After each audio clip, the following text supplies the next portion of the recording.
लिए लड़ती आई है, समस्याओं को सुलझाती आई है। आम जनता की समस्याओं से कभी कांग्रेस पार्टी भागी नहीं है। भारतीय जनता पार्टी थोथी, झूठी, निकम्मी सरकार है। ये पार्टी जो है आम जनता की समस्याओं को सुलझा नहीं पा रही है। चलिए, आप कह रहे हैं कांग्रेस पार्टी आम जनता के लिए लड़ती है, के माध्यम से कर रही देवेंद्र जी, है। मैं रोकूंगा आपको, मेरे पास वक्त बहुत कम है। नागेंद्र शुक्ला, आपके पास जाऊंगा। अगर कांग्रेस पार्टी आम जनता के लिए लड़ रही है तो आपकी पार्टी क्या कर रही है? नहीं भाई साहब, ये आम जनता को टोपी पहनाने के अलावा कुछ नहीं कर रही है भारतीय जनता पार्टी की सरकार। देखिए, कांग्रेस और बीजेपी, कांग्रेस और बीजेपी, इन दोनों की आइडियोलॉजी और इनकी राजनीति का सिर्फ एक ही मतलब है, वो सरकार बनाना। सरकार बनाने से अलावा इनकी कोई और नियत है नहीं। कहने के लिए कुछ भी बोले कि आम जनता के लिए काम कर रहे हैं। अगर ये आम जनता के लिए काम कर रहे होते तो 15 साल बहुत होते हैं दिल्ली में, और ऐसी स्थिति होती कि शायद अगर शीला दीक्षित या कांग्रेस सरकार के खिलाफ कोई वोट मांगने जाता तो उसको शायद जाने की जगह भी नहीं होती। चलिए, लेकिन मतलब लब्बो लुबाब यह है कि चाहे मध्य प्रदेश हो, छत्तीसगढ़ हो, राजस्थान हो और दिल्ली हो, सब जगह हालत एक है। छोटा सा दीपक, आपके पास आखिरी सवाल पूछ रहा हूं, 10-15 सेकंड में जवाब दीजिए, हमारे पास वक्त बहुत कम है। देखिए, भारतीय जनता पार्टी ने पिछले 10 वर्षों में अपना काम किया है। 2003 में जिन बातों को लेकर हम सत्ता में आए थे, हमने वो काम पूरे किए हैं।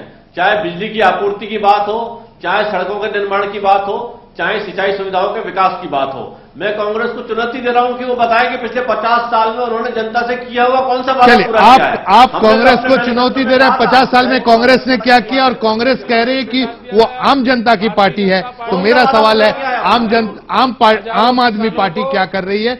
ये आज के बहस का यही है कि झूठ और फरेब दिखाने के लिए होते हैं और इससे फायदा लेने के लिए होते हैं।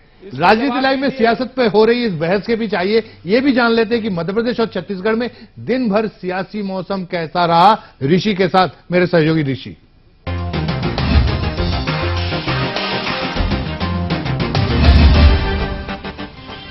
नमस्कार। टिकट बंटवारे के बाद प्रदेश में वोटों की बारिश कराने में जुटे सियासी दलों की रस्साकसी के बीच सियासी मौसम लेकर हाजिर हूं मैं ऋषि।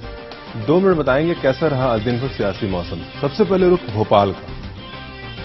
मध्य प्रदेश के चुनावी महापर्व में चुनावी सभाओं के तूफान के बीच वादों और आरोपों की भी आंधी चल रही है। भोपाल में दिग्विजय सिंह ने प्रेस कॉन्फ्रेंस कर बीजेपी पर झूठी तस्वीरों के जरिए प्रदेश के विकास को दिखाने का आरोप मढ़ा तो बीजेपी भी आक्रामक हो गई और कांग्रेस के खिलाफ विज्ञापन वार छेड़ दिया। हालांकि आरोपों की आंधी के बीच जनता के वोटों की बारिश किस दल पर होगी, ये 25 तारीख को तय होगा। अब रुख शहडोल का। सुनहरे कल के सपनों की बारिश और आरोपों की गरज के साथ गुजरात के मुख्यमंत्री नरेंद्र मोदी मध्य प्रदेश के तूफानी दौरे पर हैं। मोदी ने आज जबलपुर, सतना, सिंगरौली और शहडोल में चुनावी सभाएं की और शहडोल में मोदी ने आदिवासियों पर भावनाओं की बारिश करते हुए उनकी बदहाली के लिए कांग्रेस पर आरोपों की बिजलियां गिराई। साथ ही आदिवासियों से विकास की फसल काटने के लिए बीजेपी पर वोटों की बारिश करने की अपील की। अब रुख धार का।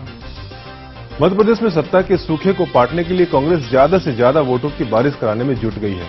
इसलिए कांग्रेस के दिग्गज नेता राहुल गांधी वादों के बादल को लेकर प्रदेश के दौरे पर हैं। राहुल गांधी ने आज धार में चुनावी सभा की और दलितों और आदिवासियों पर भावनाओं की बौछार की। साथ ही बीजेपी पर जमकर आरोपों की बिजलियां भी गिराईं। अब रुख इंदौर की ओर। मध्य प्रदेश के सीएम शिवराज सिंह के तूफानी सभाओं से ठंड में भी प्रदेश का सियासी मौसम गर्मा गया है। सीएम ने इंदौर, देवास, धार, झाबुआ, नीमच में जनसभाओं को संबोधित किया और लगातार विकास की फसल काटने के लिए बीजेपी पर वोटों की बारिश जारी रखने की अपील की। सियासी मौसम रिपोर्ट में आज इतना ही। कल फिर हाजिर होंगे प्रदेश के चढ़ते उतरते सियासी तापमान के हर अपडेट के साथ। नमस्कार।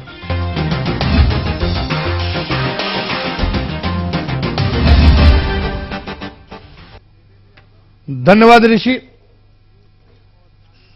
भोपाल से दीपक विजयवर्गीय, इंदौर से देवेंद्र यादव, दिल्ली में मेरे साथ पीयूष जी और नागेंद्र शुक्ला। आप सभी लोगों को खबर भारती से आज जुड़ने का धन्यवाद।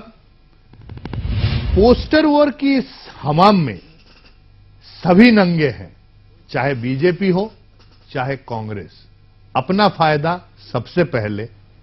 वादों से कोई ताल्लुकात नहीं, सच से कोई रिश्ता नहीं।